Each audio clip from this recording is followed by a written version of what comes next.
Bendición mi gente, mi nombre es Alejandro Romero o Lobo Batala y les doy la bienvenida a un nuevo video informativo desde su canal Irabo Aragua Bocha, donde el día de hoy tocaremos un tema muy importante, algo que tenemos todos y a veces no nos damos ni cuenta, no le rendimos ese moforibale adecuado. El día de hoy vamos a hablar de Ori. ¿Quién es Ori? Ok, empezamos.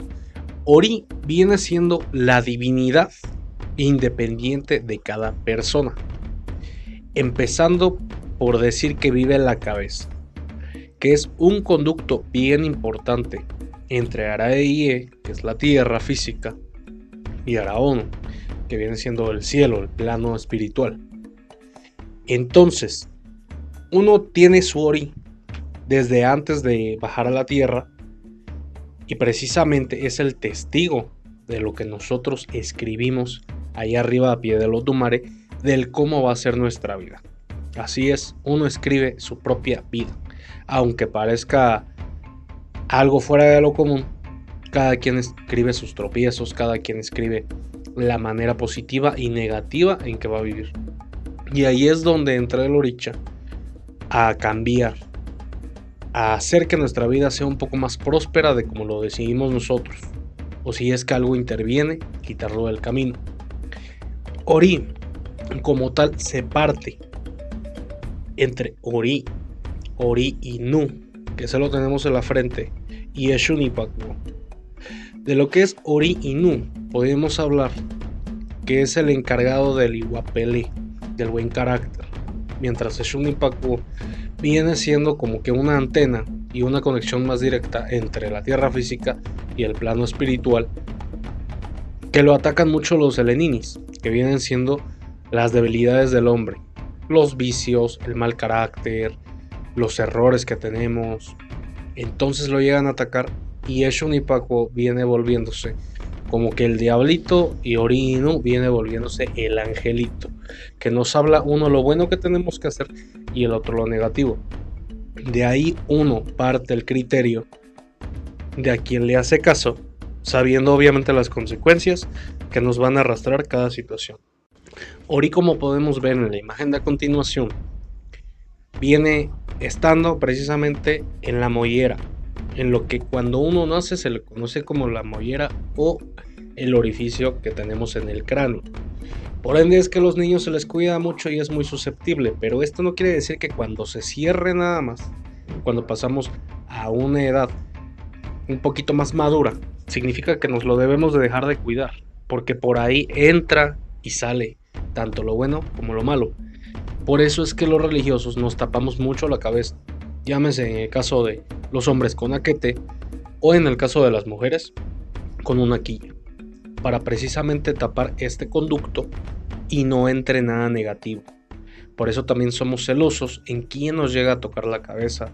Por eso es que las ceremonias se hacen directamente en la cabeza. Por eso es que la ocha es tan importante, porque como tal por ahí entran las situaciones y también es un conducto que tenemos al plano astral, Ara-Ono. Otra de las situaciones muy importantes que vemos de Ori.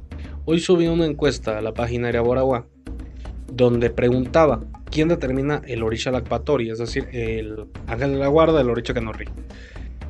Puse como opciones Orunmila y puse como opción Ori. Para sorpresa, la mayoría dice que Orunmila, y no, señores, el Orisha Lakpatori no lo dictamina ni Orunmila, ni el mismo Orisha que nos rige, ni nadie. Lo dictamina Ori, porque mediante nuestra manera de ser, es como él busca un Orisha que tenga esas características. Y obviamente ese Orisha viene siendo el regente. Entonces Ori es en sí quien nos escoge el ángel de la guarda.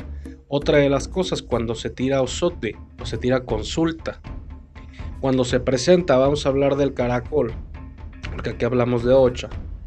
Se presenta el Obi, se presenta el Erendilogún, el caracol, se presenta en la cabeza para que Ori hable también a través, nos diga la situación que va pasando la persona en su vida. Entonces ahí es donde el Oba o el religioso comienza a interpretar. mediante lo que Ori está marcando y mediante lo que los orichas están hablando, pero se establece la conexión entre Ori y ese oráculo interpretativo.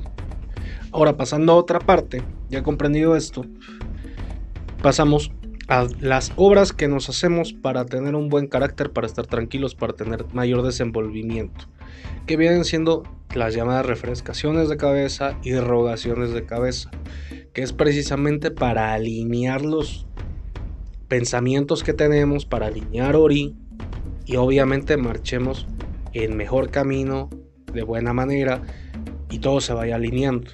Por eso es que es tan importante la cabeza y por eso es que este tipo de ceremonias, este tipo de voces se hacen en la cabeza. Cuando Ori está muy activo, está muy caliente, está muy revolucionado, se refresca por lo general con agua de coco o Biomi, y esto hace que se refresque, que esté tuto, para que la persona pueda tener un mejor entendimiento de las cosas, no sea tan agresivo, no sea tan iracundo, tan arrebatado a lo mejor, o que no tome malas decisiones. Cuando la persona está perezosa mentalmente, cuando la persona no reacciona, cuando la persona está perdida, está decaída, está en una depresión, se le tiende a hacer rogación de cabeza igualmente para levantar este Ori. El Ori no debe estar ni muy revolucionado ni tan apagado. Debe de ir a una marcha constante y buena, para que precisamente nuestro camino marche bien, ¿vale? Entonces ese es el tema de hoy, hablando de Ori, hablando en general un poquito, para que vayan comprendiendo más acerca de esto, para que ya sepan por qué es tan importante la cabeza para nosotros, que por qué se hacen las ceremonias en la cabeza, etcétera, ¿vale? Espero como siempre que les haya gustado, que haya sido de su utilidad este tema.